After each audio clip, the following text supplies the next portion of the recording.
What's up, everybody? The level is still low on the Potomac. We thought it would come up in the fall, but it remains under 3 feet most of the time. And while it's under 3 feet, you have the opportunity to safely use Brookmont Dam, which is above Little Falls and just above the gates on the Potomac. So we'll show you how to get there, how to practice hole escape, and then how to run the broken section of the dam on the far right. Remember that above 3.2 feet, you should not be anywhere near this dam. It is lethal. It is a low head dam, and we'll talk a little bit more about that. But with levels kind of all over the place, up to roughly 6 feet, you can safely run the far right broken section. It is a tricky bit where you don't want to be upside down, so I think you should treat this as a 3+ or a low 4. Be prepared to set safety. It can be sticky on the right, and always scout it for wood. But enjoy. We'll finish it off with Little Falls and the legendary Bobby Miller splatting the wall on the Virginia side of that rapid. So thanks for watching as always, and let's dive in. So we put back in just above the slalom gates and just paddled upriver, hugging the right bank. And that building that you see is actually the Little Falls gauge. What we're going to do is play here a bit and ultimately work our way river right all the way across, which involves a portage. So at this level, we can safely side surf this massive uniform pour over. When there's more water above 3.2-ish, it becomes too deep and too strong. There is no way out. It will trap you and drown you. But below those levels, you can reliably sort of side surf and practice hole escape, which is what we're doing.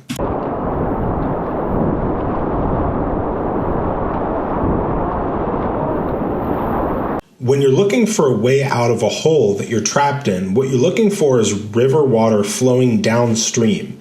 You can see the outflow right here. So what I'm trying to do is grab the green water on the downstream side, keep my left knee up, and work my way towards that outflow, which I can ride to the exit and to safety.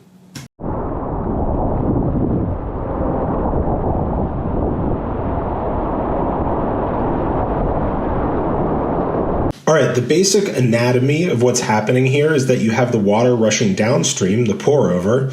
Then you've got the boater in the middle with their left knee up on that pour over, side surfing it. And then downstream, in this case on the right, you have this big boil, which is actually pushing upstream again. So that's how you get trapped. And what you're looking for is the outflow where you're not being pushed downstream and upstream at the same time. You see me digging around and bracing with my paddle. What I want actually is better, good, deep paddle strokes, like actual paddle strokes. And I should take care of my balance by giving it more edge and a nice clean J-lean. And eventually I figure that out.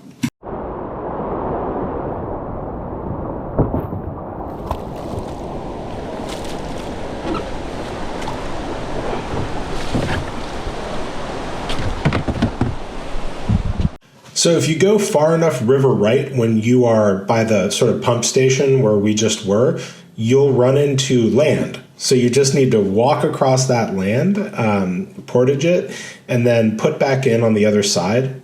Note that in the middle of this walk, there is a concrete sort of thing with big metal bars across it.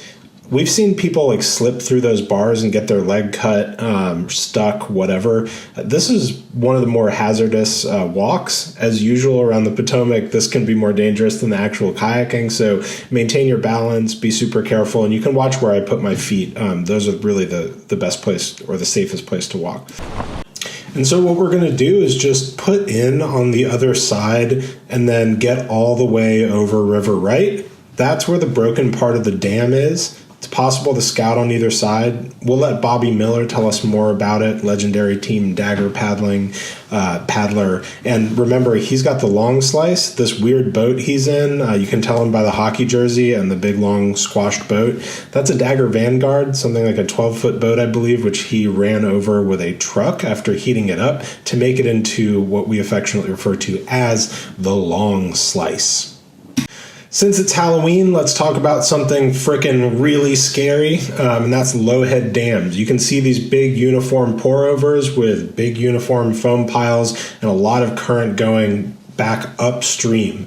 They are a drowning hazard. They kill people all the time. Brookmont Dam, where we're practicing, has famously killed, 4, 5, 6 people, some very fit people who are just in the wrong place at the wrong time. If you ever see a feature like this, walk it. The reason is that these concrete pour-overs with the deep blocking obstacles create extremely deep and extremely powerful retentive holes. They can hold on to entire massive trees for weeks and weeks at a time. And if they can do that, they can hold you until you run out of breath. And so just a huge hazard warning. We're running it because it's broken. We can get away with it. It's fun. But we would only ever approach a feature like this if we had absolutely good beta that it was survivable. So caution, caution, caution. The dam here is a great feature because it gives you a fairly steep rapid to run with a couple things to get through to take it safely to the bottom. So one thing I like about it is if you get to the right spot, there's a green tongue right off the bat. And so you don't have to commit yourself to anything to find the green tongue. Some rapids, you gotta actually enter the rapid and then find the green tongue later. You're guaranteed to enter the rapid well if you just go on the green tongue.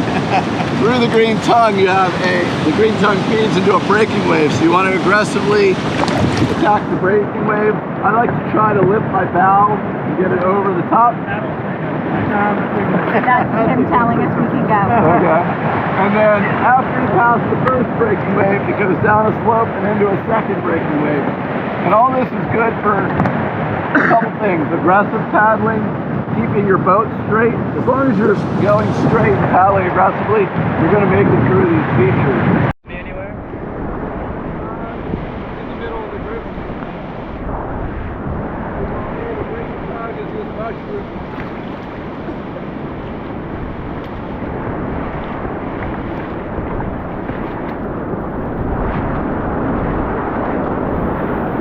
Seeing perfect parallel lines indicates that this is a man-made feature, which should make anybody think twice or at least be extra careful.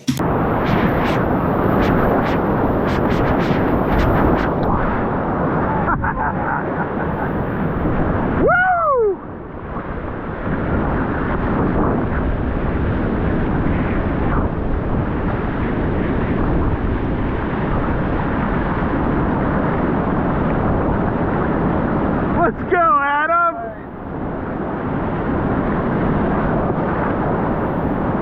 Uh-oh, got a surfer.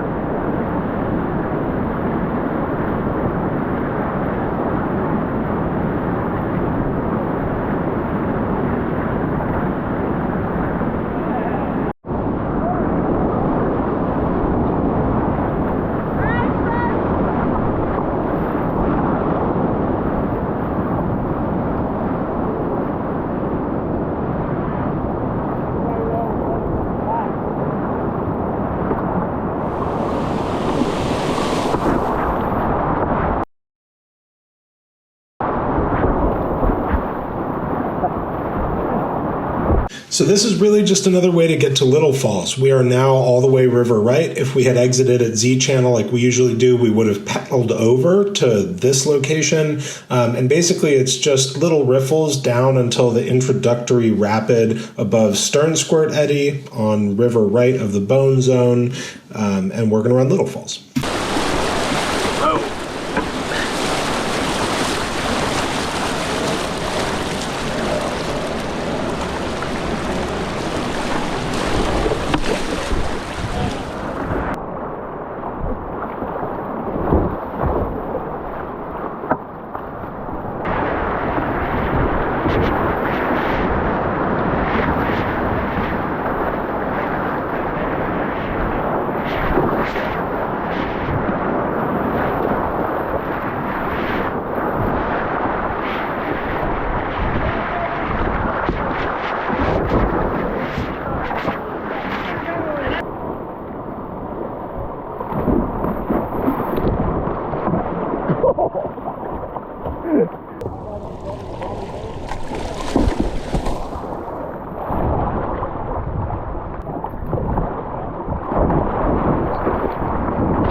it on the shoulder.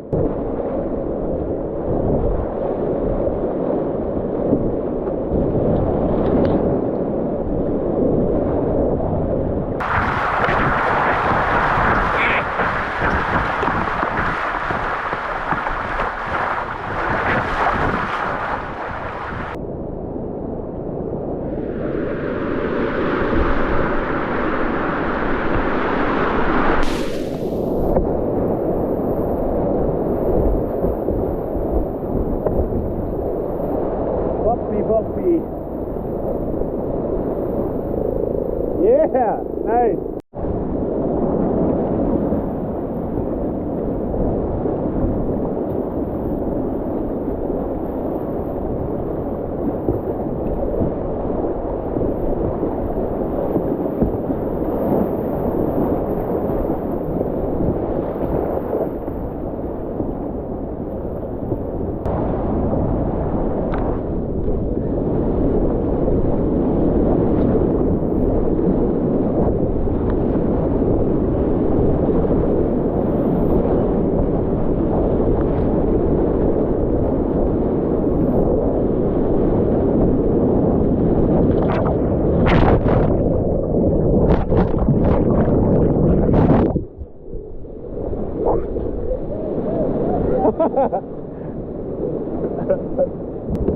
So when Bobby and the crew were running the lower gully as part of the Calleva Fall training, I asked him if he could bury his stern and get the bow up on the wall here after Darkside Hole. And he said he wasn't sure, but he was game to give it a try, and lo and behold.